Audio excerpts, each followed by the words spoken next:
What I'll try and do this morning is talk a little bit about some things I think would be of interest to you, but then I'd really rather hear from you, really rather answer your questions or try and respond to what is on your mind. But first of all, you don't stand up before a group of your citizens at a time when the economy is in as bad a shape as the economy has been without addressing the economic situation in the country. Personally, when I ran my company, I went through 4 major recessions: 68, 74, 81, 82, and 90, 91. All of them were difficult, but not nearly as difficult as this one. This is the first recession in my career that is really based in the financial system. Usually it was based in some other part of the economy, automobiles or housing. Housing did lead us into this one, but the way in which the financial system had securitized mortgages and what they had done put the financial system in a terrible strait. So right now it's very difficult for small businesses to get credit. It's very difficult for individuals to get credit. It's very difficult for anybody to get credit. So we have kind of a frozen system, and it's very important we do the right things to open that up. I have tried very hard to take my experience in business and those 4 previous recessions and worked very hard on the tax credit for the purchase of a single-family home. In 1975, Gerald Ford, who was mentioned a minute ago, did that when we had a bad housing recession, and within a year we had turned the marketplace around. I've always felt like tax incentives, meaning lower taxes or tax credits, are far superior to more taxes or more regulation, because it motivates people to do something that in turn is good for the economy.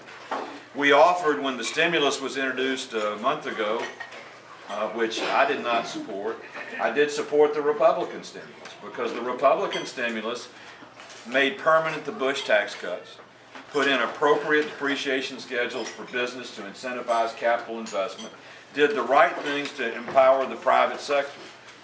The stimulus that was presented by the President, Nancy Pelosi and Harry Reid, was $787 billion, of which 78% of it was basically normal funding that you do through the Appropriations Act in education, environment, and Medicaid. Well, 22% of it for roads, bridges, highways, and actual capital investment that does have a payback. There's a 7-to-1 payback on capital investment. There is no payback when you supplant money the state would have otherwise spent. And if you look at this year's budget, and I commend the governor and the legislature for dealing with a very difficult situation, but I told him when I spoke to him earlier in the year, you're not going to get a stimulus again like the one you're getting. So if you take this money and supplant your problem and put it down the line for 2 years, you're going to have a bigger problem in 2 years. We've got to reform Medicaid. We've got to get in there and see that we cut and we make ourselves manage within the budget and the resources that we have. Somebody mentioned to me earlier that the media is always saying the Republicans are the party of no. We are not the party of no. We have offered constructive proposals. We just haven't had the votes to pass them, and the Democrats have been the party of yes. Yes to more taxes, yes to more government, and yes to what is becoming more and more a Europeanized philosophy of America, which to me is totally unacceptable. So we've got 41 votes, and quite frankly, I am very proud that so far everything they've been able to roll through the House and get to the Senate, with a couple of exceptions, we've been able to stop or dramatically change. And the 2 exceptions are the stimulus and the budget.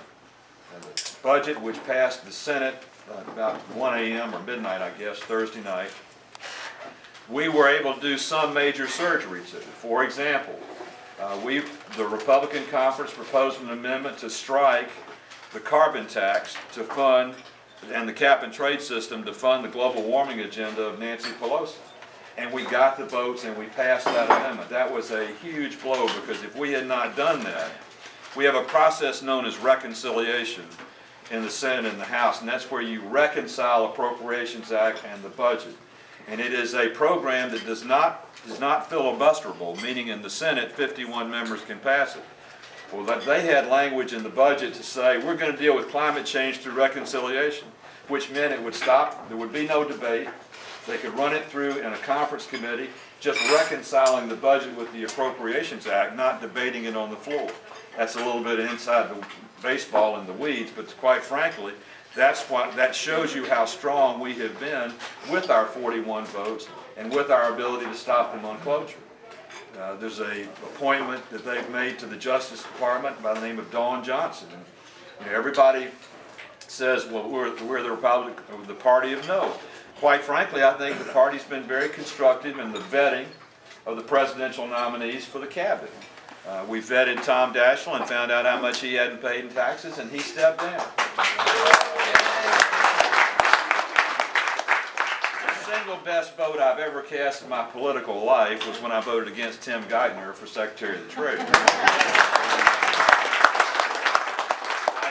I did it because you can't, I pay my taxes, you pay yours. As an accountant here working on the taxes of thousands of people in Fayette County, and to say you didn't realize you owed a payroll tax when you signed a letter with the IMF, the second paragraph of which says that you understand you're responsible for paying your payroll tax because the IMF doesn't withhold, is no excuse. Plus, when IRS audited him, they audited him for 2 years. He paid it, but he didn't pay the previous 2 years, which he knew he hadn't paid the tax on. He didn't voluntarily disclose it until he was nominated to be Secretary of the Treasury.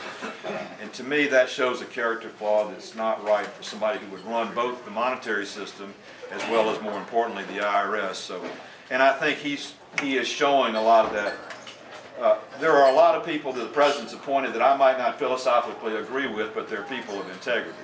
But it's no integrity in somebody who won't pay their taxes, won't acknowledge it when they're caught, and then says they didn't understand what they were signing in a document. So, but with Dawn Johnson, her philosophy and what she's written in opinions in the Justice Department before, they're totally unacceptable to the conservative principles all of us have.